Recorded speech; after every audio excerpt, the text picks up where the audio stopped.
그 화의 결과로 말미암아 우리의 삶이 과연 구원받을 수 있는가라고 하는 절망적인 상황에 놓여 있을 때 우리는 어찌해야 됩니까?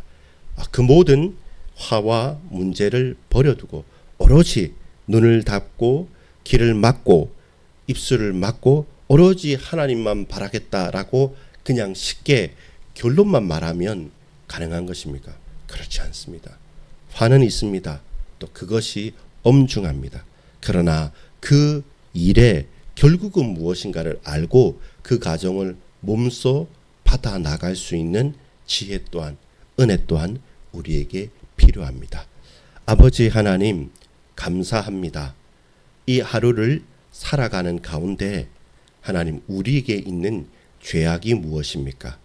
나는 화로다 망하게 되었도다 라고 이사야 선지자가 고백하는 것처럼 부정할 수 없는 나라와 민족과 이사야의 시대의 문제가 오늘 우리의 시대의 문제고 오늘 나의 문제임을 깨닫고 그 가운데 그럼에도 불구하고 구원하시기 원하시는 하나님의 은혜를 집중할 수 있도록 소망할 수 있도록 주님 우리가 당한 현실적인 영적인 사실들을 제대로 고백하는 날 되게 하옵소서. 믿습니다. 감사를 드립니다. 예수 그리스도의 이름으로 간절히 기도 올리옵나이다. 아멘.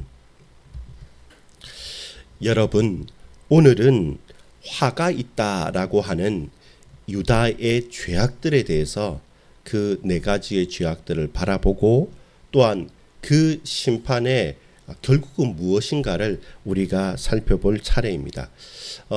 이번 주일에 봤던 것처럼 이사야 6장에 보면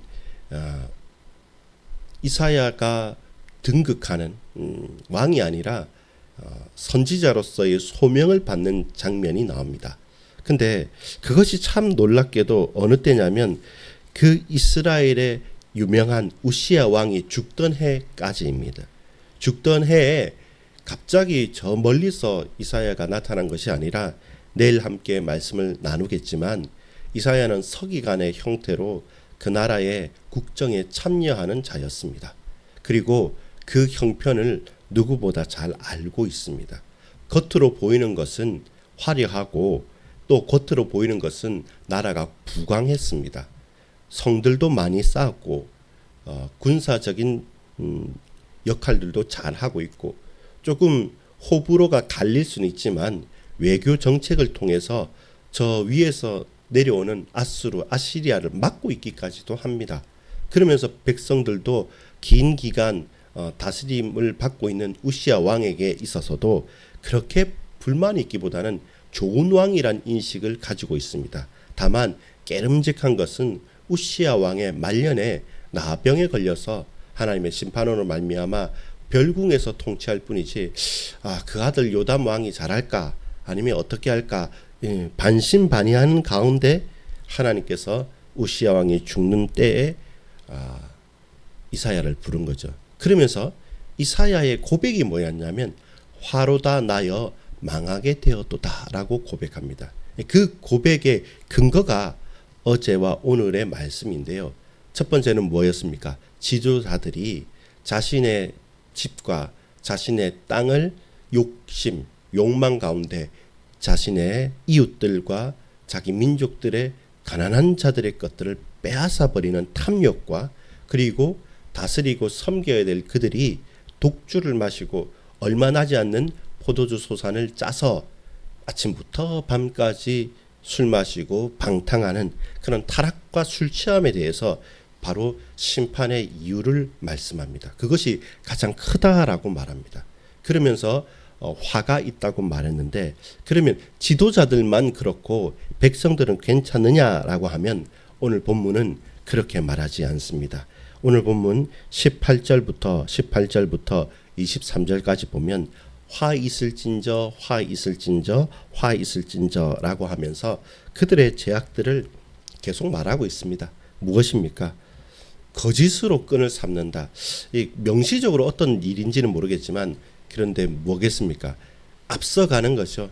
그 지도자들 따라서 그 백성들도 좀 뭐 있다 하는 사람들은 자신의 끈, 거짓, 진리의 끈이 아니라 거짓으로 끈을 삼아서 죄악을 끌고 가는 수레줄로 삼아간다.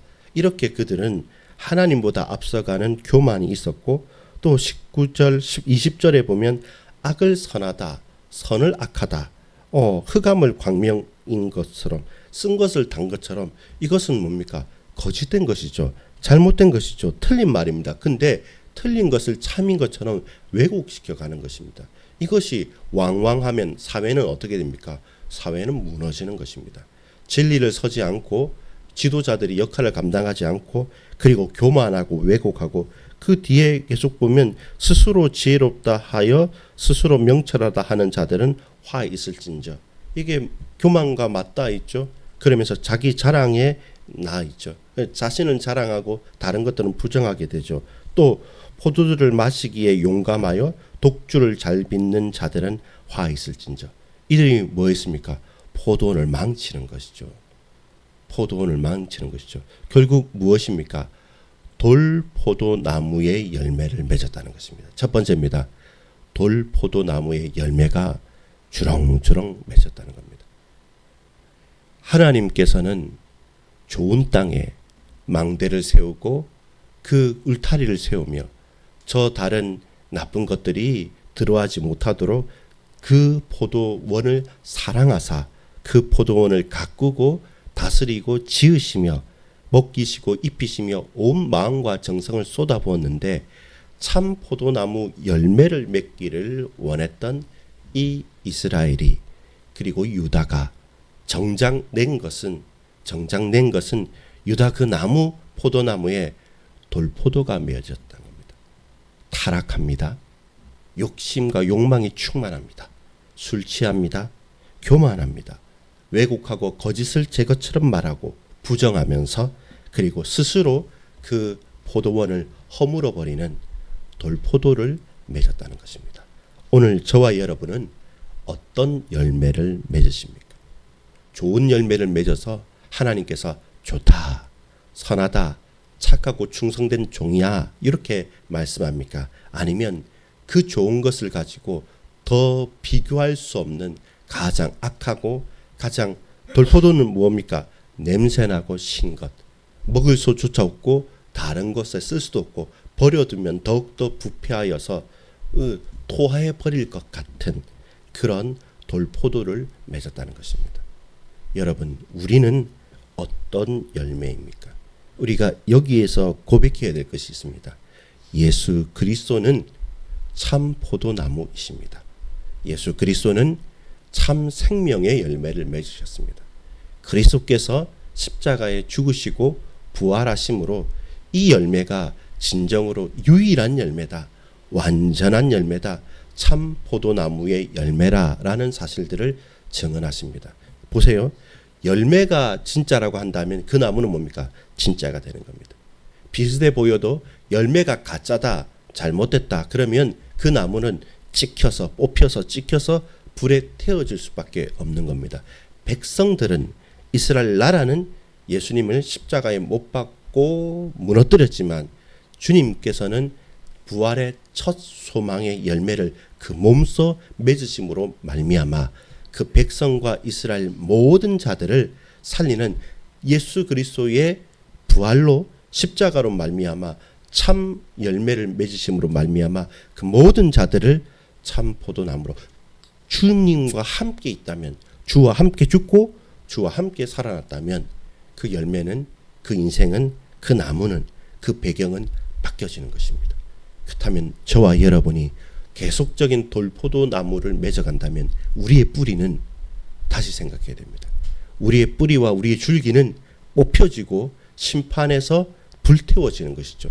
그러나 그 열매가 참이라고 한다면 그 심판에, 불가운데 심판에 다른 죄악된 것들은 타버려도 그 생명나무는, 그 참된 하나님의 은혜의 나무는, 참 포도나무는 계속적인 풍성한 열매를 맺게 되는 것입니다. 두 번째입니다. 심판입니다.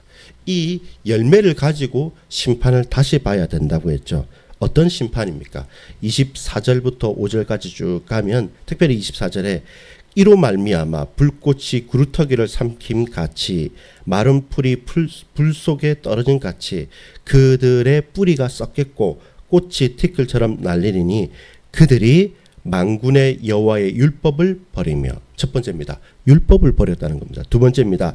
이스라엘의 거룩하신 이의 말씀을 멸시하였습니다.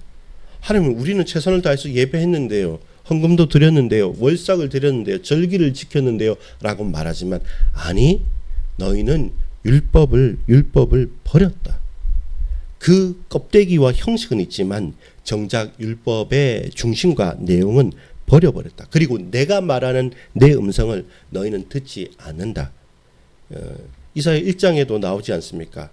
그 나귀와 그 소는 그 목자의 음성도 알고 자기 구유, 주인의 구유도 알아서, 짐승들도 내가 먹을 자리가 어딘지 알고, 짐승들도 내가 가야 될 곳이 어딘지 알고 그 주인의 음성을 쫓아가는데, 하물며 내 사랑을 다 쏟은 이 이스라엘은 자기 길로, 제 길로 가버렸다는 것입니다. 결국 문제의 핵심은 뭡니까? 왜 화가 있습니까? 죄를 지었기 때문입니다. 왜 죄를 짓습니까? 하나님 여호와의 율법이 내게 들려지지 않고 믿어지지 않고 선지자들과 하나님의 음성으로 우리에게 주신 그 말씀을 멸시하고 저버렸기 때문입니다. 최고의 말씀이 뭡니까?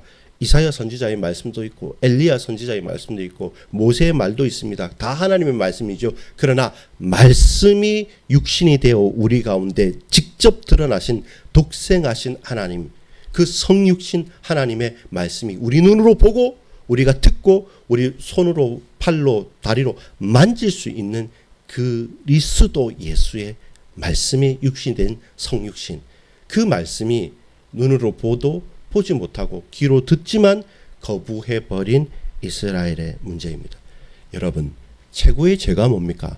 살인, 강간, 타락, 여러 가지 악독한 문제, 사기 아닙니다. 예수님을 보고도 못 보는 겁니다. 예수님의 말씀을 듣고도 거부하는 겁니다. 주님을 만났어도 나는 내 뜻대로 살겠다는 겁니다. 최선을 다해서 인간답게 인본주의적으로 사람을 사랑하면서, 근데 예수는 아니다. 그 사람이 가장 죄악된 것입니다. 그렇기 때문에 그들은 멸망을 당하게 되는 겁니다. 성육신하신 예수를 오늘 우리가 고백하고도 그 말씀을 듣고도, 그러나 우리가 주님을 제대로 고백할 수 없다. 그런 우리는 최고의 심판을 받은 것이죠. 거기에서 어떻게 해요? 돌이켜야 됩니다. 거기에서 돌이키지 않으면 어떻게 됩니까? 자멸합니다. 스스로 그 포도원을 스스로 무너뜨리게 됩니다. 동시에 여러분, 어떻게든 내 힘으로, 능력으로, 나의 개인기로 한번 해보겠죠.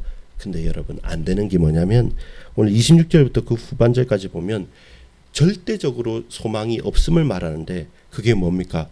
외국의 군대들까지 동원하겠다는 겁니다. 그들의 군대는 컨디션이 어떻습니까? 말로 할 수 없죠.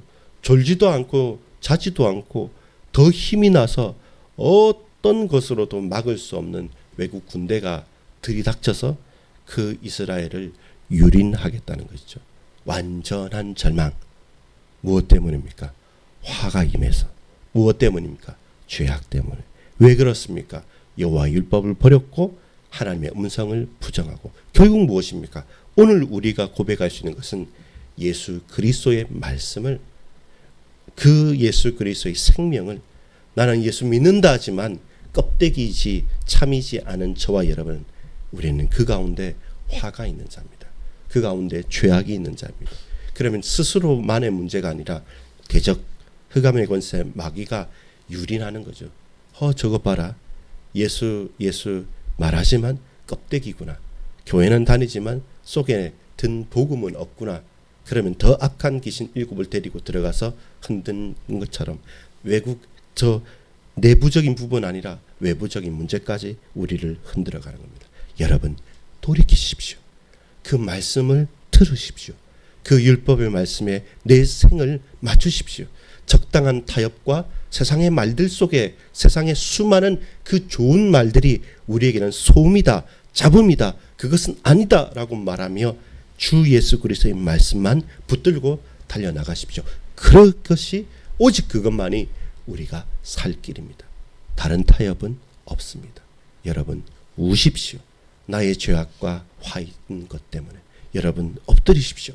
예수 그리스도의 그 말씀이 내게 들려지고 믿어지게 하옵소서. 그리하며 우리의 삶의 현장으로 담대히 나가는 저와 여러분 되기를 소망합니다.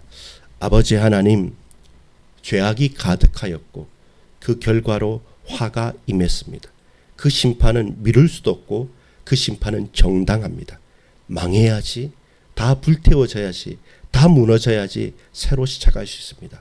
그러나 주님, 예수 그리스도의 말씀이 아니면, 우리 주님의 음성이 아니면, 우리 주님의 역사가 아니면 우리가 거기에서 절망으로 끝날 수밖에 없사오니 하나님의 말씀과 그 말씀의 뜻이, 언약이 반드시 우리를 살리는, 우리가 붙들고 갈 수 있는 유일한 길임을 알고 말씀 붙잡고 새롭게 소망을 가지는 모든 사랑하는 주의 권속들 될 수 있도록 주장해 주옵소서. 예수 그리스도의 이름으로 간절히 기도 올리옵나이다. 아멘.